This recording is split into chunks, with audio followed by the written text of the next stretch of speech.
this video, we're diving into two of the most chilling and grisly cases from 16th and 20th century France. Both of these killers hid behind the cloak of normalcy for years, while the horrific truths of their crimes remained hidden, only gradually revealed piece by piece.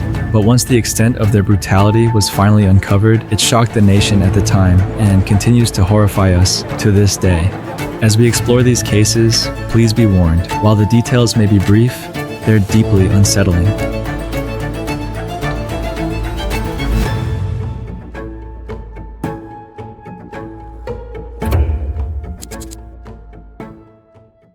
Imagine meeting a charming, soft-spoken man in the early 20th century Paris. A man who seems to have it all. He's well-dressed, articulate, and promises a life of comfort and security.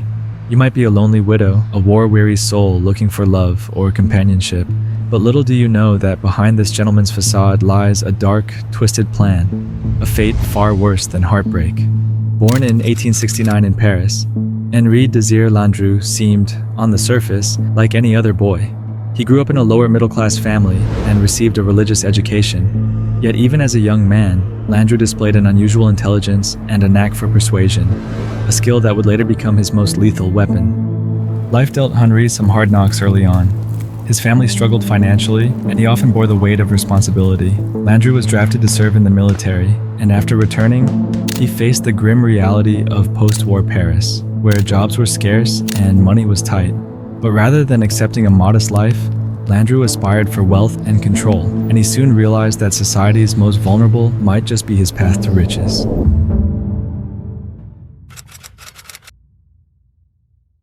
At first, Landru's crimes were minor, petty thefts, fraud, small-time scams, but as he grew older, his tactics became more elaborate. In 1900, he was arrested for swindling several people, and he spent some time in prison. By the time he got out, he had perfected his ability to manipulate and deceive. To Landru, each prison sentence wasn't a punishment, but rather a lesson in how to become more effective. Landru's life took a dark turn during World War I. France was in chaos, with thousands of men fighting at the front. The country was full of lonely, vulnerable women, single mothers, and women who had no one to protect them. Landru saw an opportunity, and he began placing ads in Parisian newspapers, pretending to be a wealthy widower in search of a wife. It was here that his game of seduction and murder began.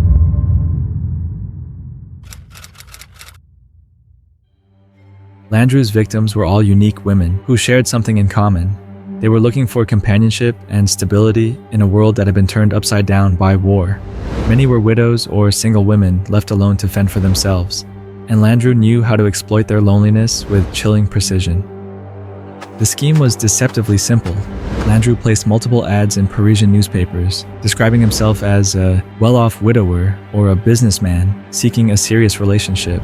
For women reading his ad, he appeared to be the answer to their troubles, a respectable man, offering security and even a bit of romance. Landru used a variety of names: Lucien Guillet, Monsieur Diard, and Raoul Dupont. Each persona was crafted to fit whatever qualities his intended victim might find appealing, whether a gentle, caring suitor or a robust, dependable provider. Once a woman responded, Landru moved quickly. He would shower her with attention, writing charming letters and offering whispered promises of a life together. This was all part of his performance, a carefully orchestrated game to build trust and lower their defenses. He was meticulous, never rushing but always guiding the women toward his true objective: to take them away from the city to a villa he had rented in the secluded town of Garniers. At Garniers, Landru created an intimate, almost dreamlike setting for his victims, making them feel like they had finally found a home. The villa itself was isolated and quiet, its walls holding dark secrets that would never be spoken. For Landru, this was his hunting ground, a place where he held absolute control. The murders themselves were as cold and calculated as the rest of his plan. Landru's preferred method was strangulation, a brutal but efficient way to kill without creating much noise or mess. But he didn't act immediately. He often waited until the women were relaxed, off guard, perhaps thinking of the future he had promised them. In some cases, he may have used chloroform or other means to incapacitate them, though these details remain hazy, as Landru never confessed the specifics. Once he'd taken their lives, Landru faced the task of covering his tracks. He had learned from past criminal mistakes that evidence could be his downfall, so he developed a darkly ingenious solution: a large cast iron stove in the villa's kitchen. Here he disposed of his victims' bodies, burning them in the stove to eliminate any trace of his crimes. The horrific reality was that this stove became the final resting place for these women. Neighbors would later recall strange smells and thick smoke from the villa, but at the time, no one imagined the true horror unfolding within those walls. Each woman he killed brought with her not just the hope of love, but also assets, money, jewels, and sometimes property. Landru was careful to secure these valuables before committing murder, often persuading the women to sign over their possessions under the guise of preparing for marriage. After their deaths, he would promptly sell their belongings, using the money to fund his next scheme. Jean Couchet, Anna Colombe, Thérèse Labourdelaine, André Babelet, and the list goes on. Landru's main motive was greed, pure and simple. Each victim came with assets, savings, pensions, jewelry, which Landru quickly claimed as his own. He didn't need love or companionship, and he saw these women as nothing more than a means to an end. Cold and calculating, he took advantage of their vulnerabilities in the most heartless way imaginable. One by one, they each followed Landru into his carefully laid trap, disappearing from their families and loved ones without a trace. After a while, the families began noticing the sudden disappearance of these women, but Landru was cunning in his approach, often writing letters in his victims' names after their deaths to throw off suspicion. He would send these letters back to the women's families, pretending that they had decided to start a new life far away. This was all part of his plan to distance himself from their disappearances and silence any questions. Over time, however, the trail of missing women and Landru's carefully concealed crimes began to raise questions. Family members reported the disappearances, and the French authorities started to take note of the patterns emerging in Gambé. Still, Landru remained elusive, convinced that he had covered his tracks well enough to avoid detection. His downfall, however, came not from his methods, but from his own overconfidence. He had saved mementos from each victim, a slip of jewelry, a few letters, small possessions that he had kept as trophies or reminders of his power over these women. These items became the crucial pieces of evidence linking him to the crimes. For years, he operated in the shadows, but eventually his luck ran out because of one single mistake. The family of Jean Couchet, one of his victims, became suspicious when she disappeared after meeting Landru. Her son had gone missing too, which prompted more questions. Relentlessly, her family pressured the police to investigate. Authorities began tracking down Landru's aliases and his network of properties. They eventually found a trail of women, all of whom had disappeared after crossing paths with him. But even then, they had little solid evidence, no bodies, no clear link between Landru and his victims' disappearances. Then came the breakthrough. Investigators found a ledger in which Landru had meticulously recorded his victims' names, alongside financial notes about their assets. It was as if he was keeping an account book for his crimes. Armed with this evidence, the police arrested him in 1919.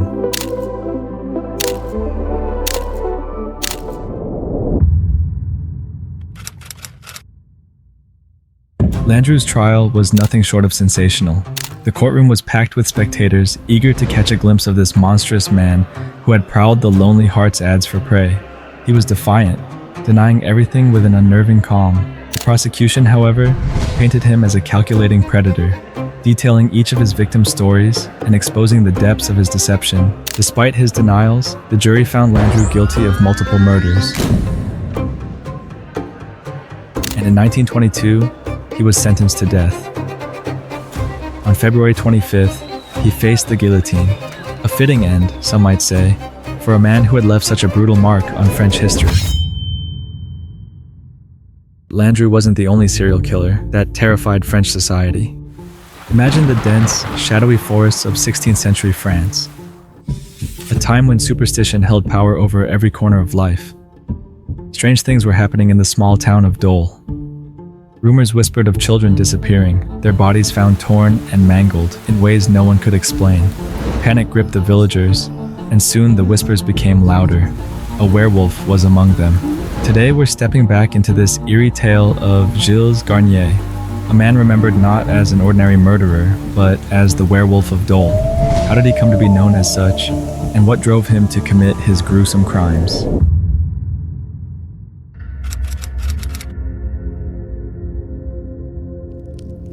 Gilles Garnier wasn't a wealthy or prominent man. He was a solitary hermit, living on the fringes of society.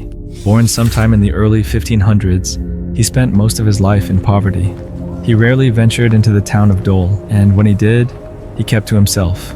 This isolation only fed the suspicions of the villagers. Those who crossed paths with him described Garnier as awkward, with a haunted look in his eyes, a man who seemed to carry the weight of something dark. Garnier eventually took a wife, an unusual step for a hermit.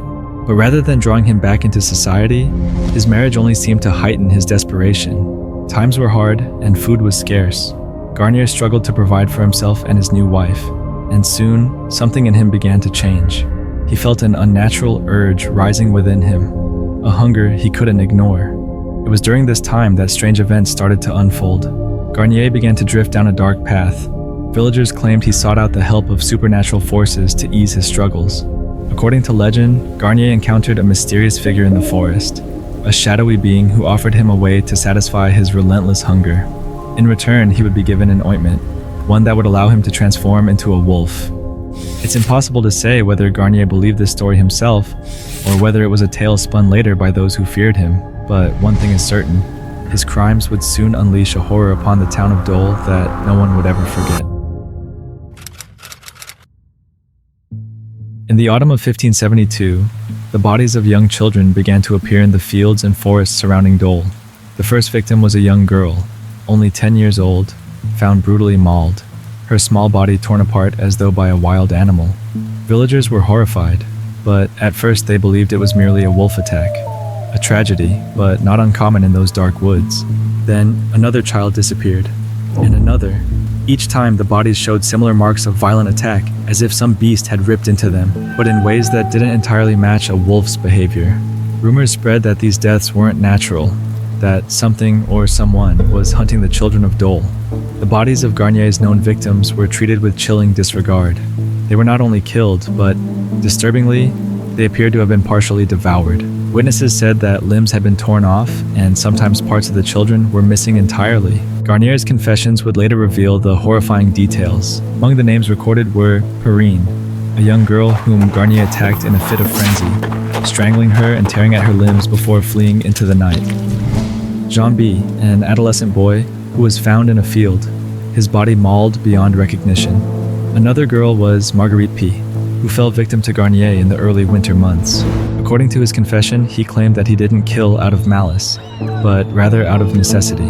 Garnier's isolated life and his desperation had twisted his mind, and he believed that only by devouring human flesh could he survive. In his mind, he was cursed, unable to control his transformation from man to beast. As the death toll rose, the townspeople were gripped by a mix of terror and rage. Patrols were organized to search the forest, and people began to avoid traveling at night. Then one evening, a group of villagers spotted a figure crouching over a child's body near the edge of the forest. To their horror, they recognized the figure as Gilles Garnier, who appeared to be in a daze, blood on his hands. Garnier was captured and brought before local authorities, where he soon confessed to the murders. But his confession was anything but ordinary. He didn't simply admit to the crimes. He claimed he was under the influence of a curse, that he was transformed into a werewolf through dark magic and an infernal pact. This, he insisted, was why he had committed such atrocities. Garnier's trial in 1573 drew widespread attention. The court heard testimonies from villagers who had seen Garnier prowling the woods or heard strange howls in the dead of night. His bizarre confession about becoming a werewolf only intensified the horror. Whether the court believed in his supernatural claims or not, it was clear that he was seen as a monster. Garnier was found guilty of witchcraft, lycanthropy, and murder. The court sentenced him to death, condemning him to be burned alive, a punishment reserved for the most heinous of criminals. His execution was swift but brutal, and in the flames, Garnier's terrible story ended. If you like watching these stories in our style, make sure to subscribe. We'll see you on the next one.